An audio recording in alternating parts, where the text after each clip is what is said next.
আসসালামু আলাইকুম। একজন ভাই জানতে চেয়েছেন যে একজনের দুই বউ, বড় বউয়ের সাথে কথা কাটাকাটি করে 3 তালাক দিয়ে দেয়।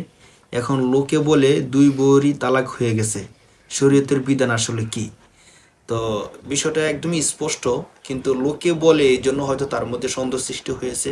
লোকে বলে এ কথা শরীয়ত সমর্থন করে না।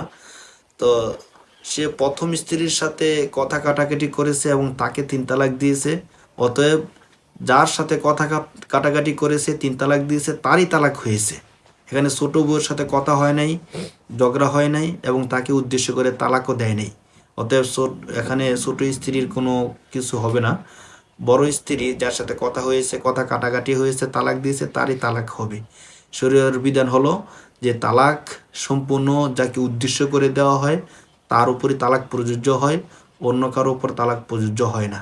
তো এই দৃষ্টিকোণ থেকে সে যেহেতু 3 তালাক দিয়ে দিয়েছে, তো অতএব বড় বউ এখানে সম্পূর্ণ 3 তালাক দেওয়ার কারণে বিচ্ছিন্ন হয়ে গেছে। হালালা ছাড়া তাকে আর ফিরিয়ে আনার কোনো সুযোগ নাই। আর ছোট স্ত্রীর সাথে কথাও হয় নাই, কথা কাটাকাটি হয় নাই, তালাক দেয় নাই, এই জন্য তার তালাক হবে না, কোনো কিছুই হবে না। আসসালামু আলাইকুম।